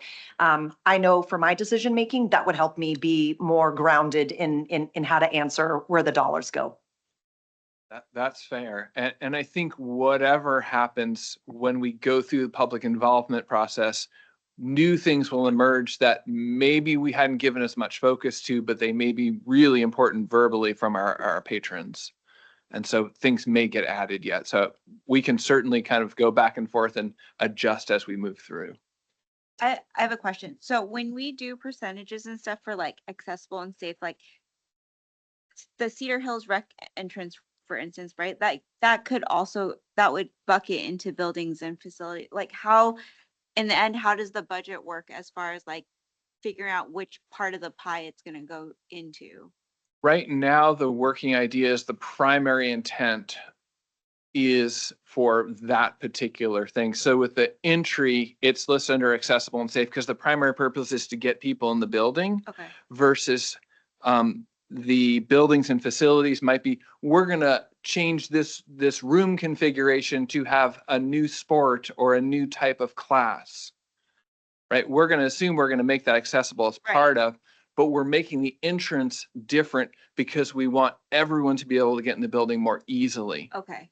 I mean, and that's building specific. Yeah. There are other occasions where we might be paving things in parks, so there's a different surface that's more accessible for folks. So I guess my worry is that when this pie comes out, or if it's showcased to the public or something, and they see like accessible and safe is like this much of a pie versus like everything else, not understanding that they've intersected. And when we do buildings and facilities or parks and stuff, that all encompasses already accessible and safe stuff, right? Like as we're revamping things.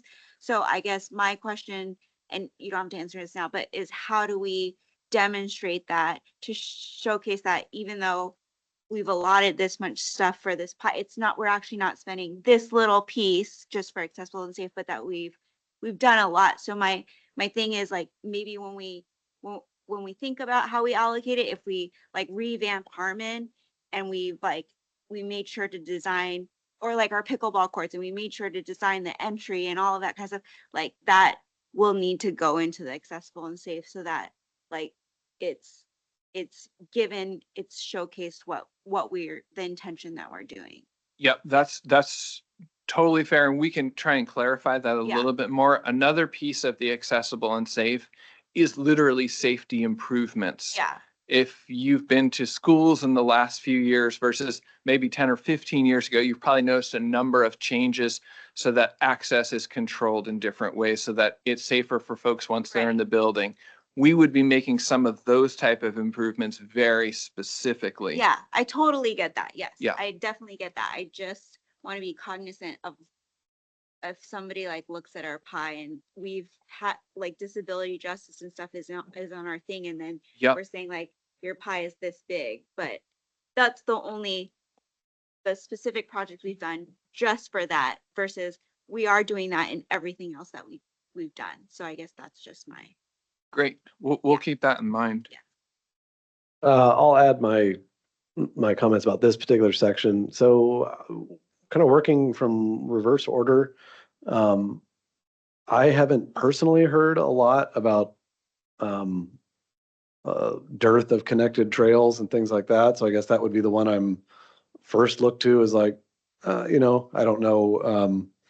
I'm sure there's plenty I'm missing, but I think that's one that I would signal out as being, maybe that one could be the lesser. I do think now that I mentioned this earlier, just about the example of more synthetic turf fields, things like that. Tia's been a champion for all weather type spaces. And I think the more we can lean into that to reduce the amount of days lost for outdoor recreation, whether it's organized sports or recreational play, is great. And then I would also say anything that we could buckets here that might have some overlap I'm thinking of like sports fields, which we kind of share, that are on BSD property or things like that, that THPRD bond for our uses primarily, but may have an ancillary benefit for, yeah, I'm not sure if I'm articulating that well, but I'm just trying to think of any opportunities we have for people who aren't avid THPRD users to see benefit in some of these. Great. Okay, noted. And then, pie shape, I think, especially if we had, if the allocation from 2008 is going to be known and people know natural area wildlife habitat preservation was relatively smaller, especially with wildfires, especially with ice storm mitigation type things, or anything like that that we can point to that is recent, or highly relevant regional history, that we can say we're directly addressing seems to make sense. Obviously, climate change is an ongoing one. And buildings and facilities, again, pain points, facilities that were not covered in federal community investment funds that are in dire need of some sort of HVAC, air quality, comfort upgrade, that would be noticed and appreciated by large array of users. That would be great as well. So anyway, hope that's moderately helpful. Yeah, that definitely helps to shift the scales a little bit and give us things to think about. All right, I'm gonna keep us moving here. Any thoughts about ratios between things that are brand new and taking care of things that we have?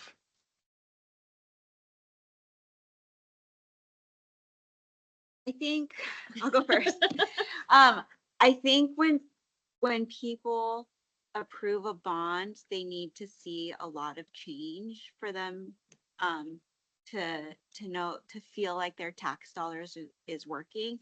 And I'm not saying that necessarily means we have to add new, but again, it intersects, like as we're replacing things, I feel like it needs to be updated and like changed, not just like replace the we need to redo Harmon, we're just going to replace it, make it like brand new. But like if you're going to replace Harmon or upgrade Harmon, then it's like, okay, well, let's turn Harmon into like a water slide kind of feature, something that gives it like kind of a new spin. And so I don't know if that would go into replace existing versus adding new, but it kind of does both. Like if you're going to upgrade something, then we can add something to make it better, flashier, or more destination like or something like that. So I definitely think I also definitely think we need to tell a good story. Like obviously if you have a building that's like gonna fall apart and stuff like that, it's important to be like, this is like we have stronger bones or something like that, or like now we are, we've replaced it to be like a temperature safe zone or something like that. So adding some kind of story to it is going to be really interesting. But I think I would need a list to figure out between adding new and replacing existing. But I would more go to adding new. But also I want to be cognizant of the fact that we have this stagnant budget that we also have to keep it up going forward. And so Yep. so my preference would be, as we are replacing existed, that we change it to something new, so we're not adding a ton more things to upkeep, but that is our way of upkeeping what we're doing. So I'm hearing you like the idea of changing things, but the same footprint, not more things for staff to take care of. Correct, because I Great. just don't think fiscally we can keep up with that. And I don't want the bond to add extra strain to our financial budget in the future. Just something that, yeah. Well, it's a really good perspective. I mean, if we recall the task force group, when they worked through our local option levy, they became more and more cognizant of, you have substantial replacement program efforts. And where you can, enhancing them so they actually do more than just replace is pretty unique. And I think I can't see Holly from here, but I'm thinking she's smiling. Yeah. Because the reality is that's material that in the campaign component, you can't speak about. And Yeah. it's exciting. Yeah. And essentially, this is what I was speaking to earlier with the headliner and the hook. I do think kind of your point about the committee, once people get under the hood, suddenly HVAC and other structural things become that much more urgent. I think my thoughts are that we passed an operational levy with great success, but with the challenge of saying we don't have much exciting here to tell you, but you're going to get the same great level of service. I don't know if we have the luxury to do that in a bond necessarily, to say you're not going to notice a lot of difference, but these buildings you love are going to be much more sound for the future. That's pretty good. We could lean on that a little bit, but I think we need something to be the headliner still. So, but then with those kind of shore up these great buildings that your kids are utilizing every day, that your family's utilizing, that we can sell. But I think to Tia's point, whether it's a giant curly Q slide sticking out of Harmon, something interesting, I think, to will be helpful here. So, yeah.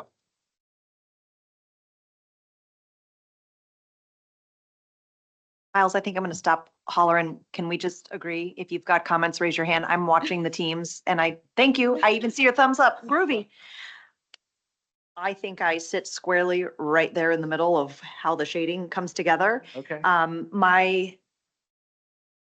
Even hearing from my peers, to me, I think we maybe are approaching this and there's two different components that I'm hearing, which there's the real work of determining what gets funded. And I understand that that's how we're looking at this. The second component is how do we tell that story? And so I think I'm leaning on this side of, yes, in order, if the objective is how best do we tell the story and how best do we explain to voters why we need their support and why this is coming around, I think that's squarely over on the blue side, without a doubt, from my point of view. I think that is the hook. In my day job, we call that, what do you want to be famous for? So they're going to want to know, what do we want to be famous for?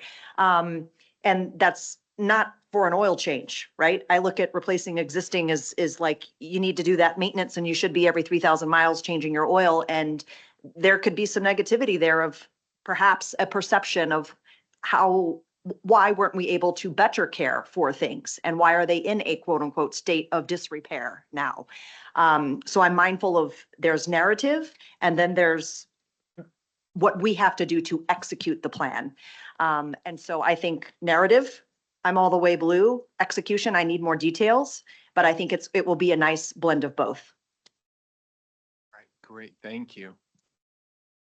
So my last perhaps challenging question is, when you think about those new projects, are there any specific items that you would like us to be putting into the mix? Four Season Park. Okay.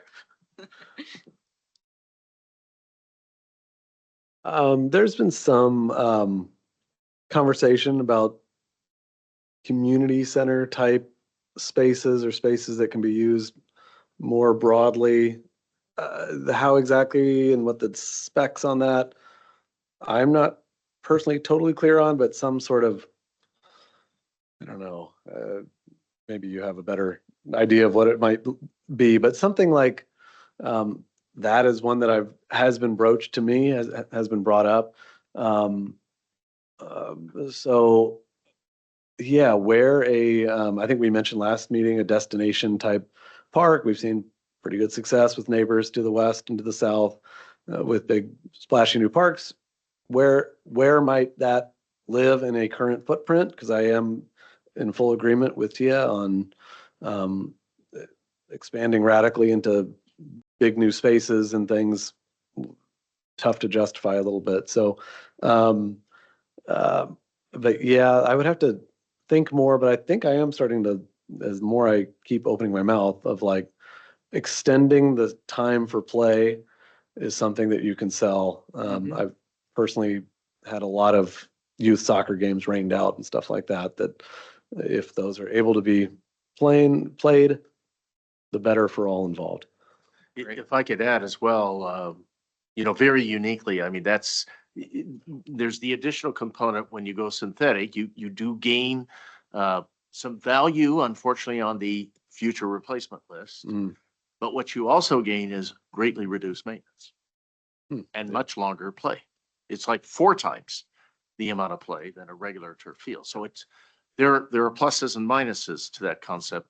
Thinking of additional recreational space, one of the greatest outcomes of the potential building transactions is the recovery of the admin space at the complex, because we can completely convert that to public space.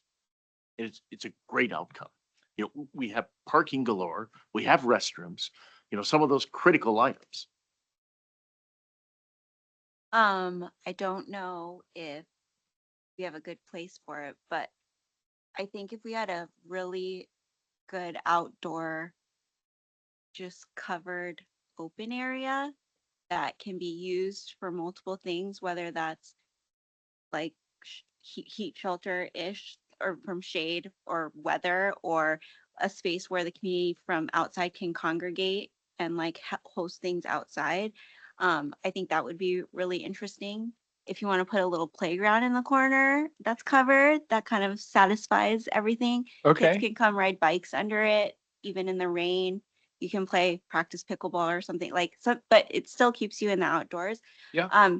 So basically just like a permanent canopy over things, and like you can pass out food or do all that things, or if there's like some sort of outdoor emergency earthquake thing, like this is like a central place that's outdoors that doesn't require a lot of maintenance, but would be a central point that could hand out lots of things. That would be cool. I think I agree with everything I've heard. I'd also be interested in exploring and doing some reflection on a community center and what is our role, what is the need, and there absolutely is a need for community gathering space. But what can and should that look like? I love the idea of a big covered area that can be used in unique ways. Like big installation art comes to mind as something that's like, makes Beaverton and the surrounding area a bit more iconic. Like our own troll. We need our own monkey. Like Obviously a Park. troll. That's going to be high on the list. I don't even know what the name of that Hillsborough Park is. It's just Monkey Park. Oh my God, It's Monkey that big. Park. See? Oh my God. We need our own troll. You could get on that. That'd be great. Yeah, and there was something else you said. Oh, the destination parks. I mean, I know we've talked about this at one point of like one in every quadrant would be great. So yeah, that's top of mind. I just thought of one that I forgot to add that I would have spoken about in the past, but if it's strategically to look at where a new splash pad might live, if that makes sense, I have no idea. But if there's, I live right next to the best one in the district, so at Conestoga Rec, but Yeah. I'm sure there's a need for people would really appreciate something similar. So that's one I just want to throw out. Great. These are all super helpful. I don't see anything from Miles, so I know we have other stuff, so I'm gonna move on to the last question. Do we have your blessing to start the bond task force? Yes, but two things I want to give my thoughts on. Yeah. Is it'd be great to have someone who is on the visioning committee, at least is my thought, because to see the thorough line of like, here's all the things that we heard years ago, here's how we continue to use that tool and just as an accountability mechanism, really. Yeah. And then also I think it would be strategic if we could get maybe like a Beaverton City Councilor to serve. And it doesn't have to be in a formal way, like maybe a liaison, but if we don't have the city's support in this, when so many of our peers are going to be asking for money, like it doesn't serve us well. So it'd be great to get a champion and buy-in from the very beginning and for them to truly understand like why we're asking for this. That would be helpful. Thanks. Great. Any other perspectives you would like to see represented? I would like to see different ages, Okay. including teens. and seniors. Ability, um, both neuro and physical, if we can. I would like sports. They're all different kinds of sports, if possible, because as we like think about all the things we can improve on. And I would hope that we would have people who, somebody from every rec center if possible. So Elcester, Conestoga, Cedar Hills, so that they're acutely aware of Garden Home, so that they're acutely aware of and bring that perspective of what may need to change or what could change and what they see would want to change. Got it. Okay. I was just going to mention geographic representation would be a key one for me. I don't know for these, I don't have enough of a frame of reference if we prefer like all new fresh faces or a mix of people who've never engaged with us with people who are consistently engaged with us. I think of like our budget committee finalists were like extremely strong. It was really hard to narrow them down. If there's a way we can reach out to some of these fun, or have a mix of people who are have different perspectives. I do think you never know where the tax winds will be blowing in a couple of years. Yep. Having people who maybe are, I don't know, who aren't as well known, well known to the board or to the district administration. Just making sure, I think we had some good stories on the levy of people who've been very well connected to THPRD for years, big fans. I would, as long as we can balance that out with people who are like, I'm not agnostic, but just, I'm not coming in with a, whatever you say is gold sort of outside perspective of that person. I would just love to, when we can point to a truly representative group of community members who are not marching in very, very pro THPRD from the start. They really want to look at these things very evenly, and because I think that helps us ultimately. But yeah, That's a great perspective. Thank you. I echo the sentiments of my peers. I think the only voice that hasn't been elevated in this juncture, Holly, you led the charge on this levy task force, and this is very fresh in your mind. And so for me, some of those questions of like the recruitment strategy, the engagement strategy, what does success look like? We would be remiss, I personally, if we didn't take an opportunity, and whether that's with us or how you're orchestrating, with staff, to ensure that those lessons learned of what worked, what didn't work so well, the start, stop, never do that again kind of a mind frame.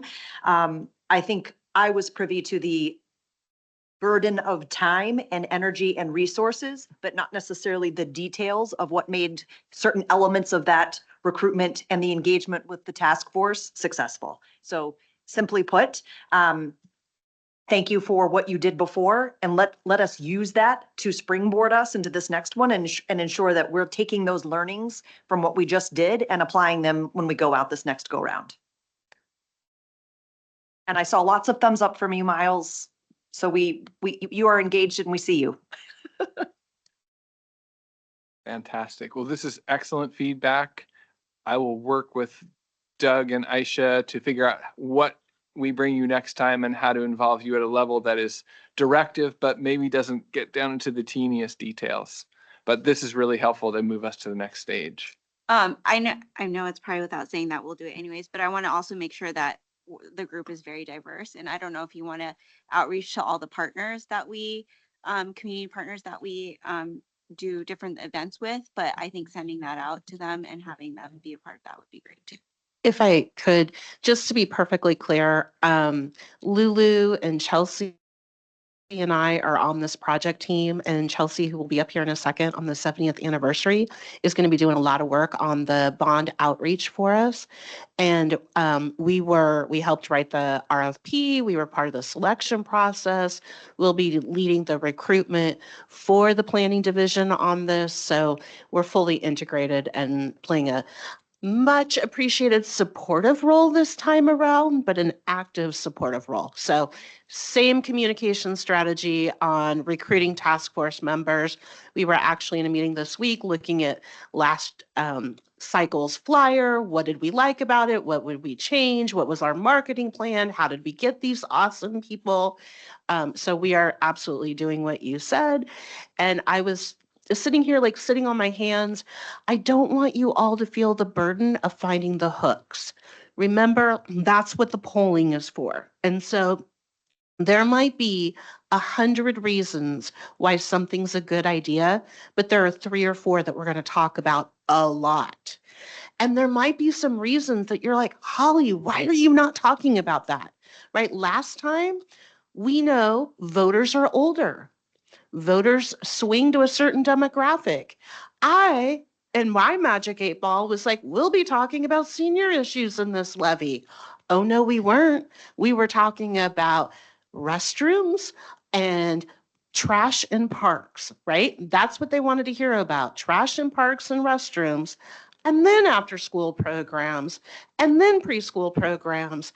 And we did not get to senior issues in our key talking points. So we will listen to the science. We will find the hooks from the project list. Don't feel that burden and spend your time on the overall administration of how do we take care of the assets of the district, because you only do a bond once every 20 years. So what is the best package we need to put together to operationally manage our district? We'll take care of the communications. We got that. Yeah, what she said.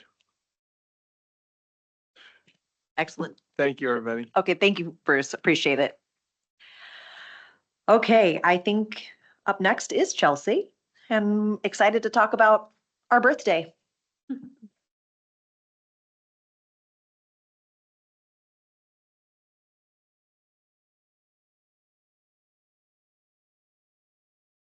Good evening. Very excited to be here tonight to present to you Chelsea Nurkirk. She is THPRD's Community Engagement Specialist. She started in January, leading and supporting so many projects, already hit the ground running with Parks Division, Communications Division.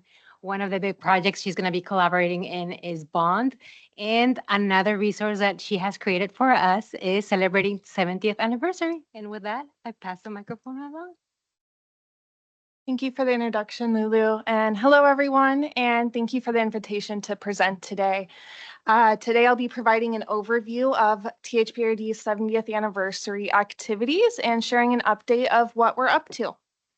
So to start, first we'll look at our objectives for celebrating, and then look at some event and activity ideas, and afterwards move on to marketing and promotional materials to promote the activities, and then close out with our planning timeline and then feedback.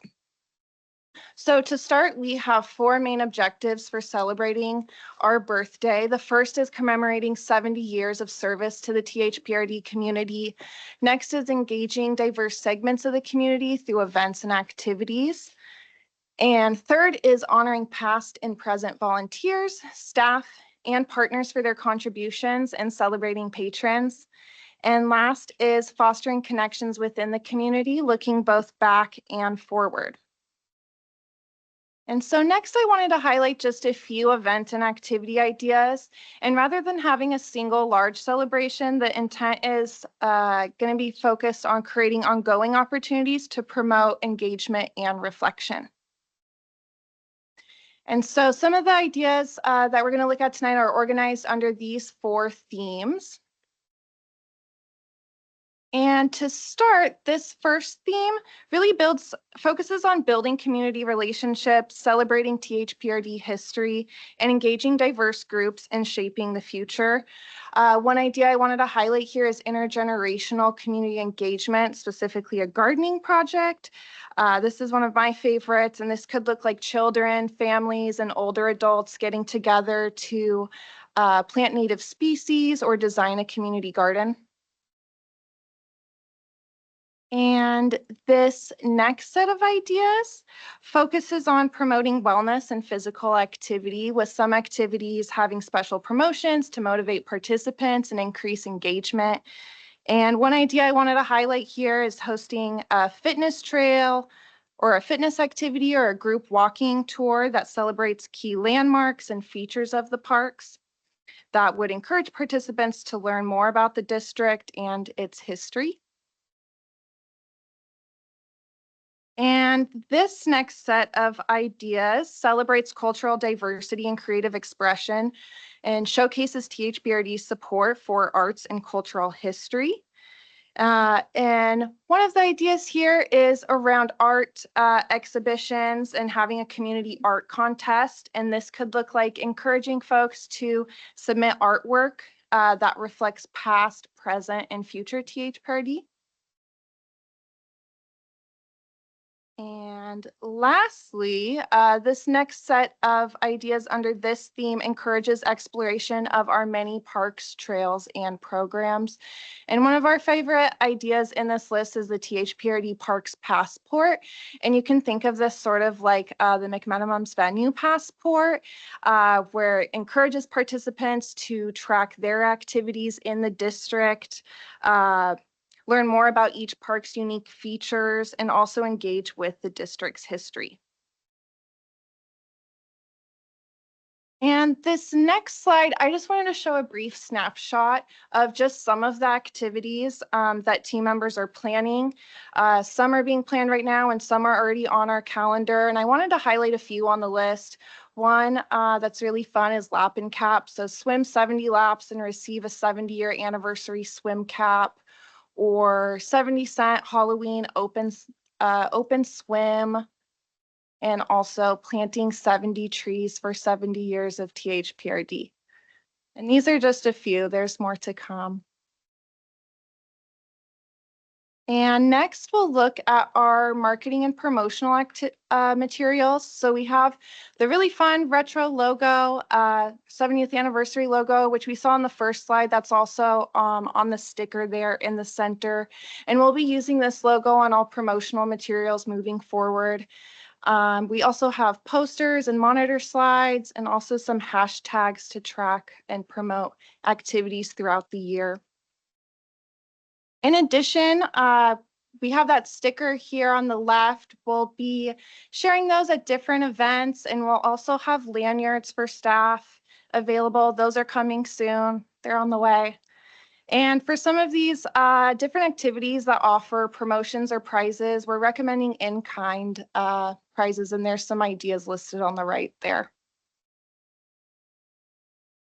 And next is our planning timeline. So these are the deadlines for staff to submit their 70th anniversary activities, and the fall and winter deadlines align with our registration guide input deadlines so that we can get some of these 70th activities promoted in our registration guide.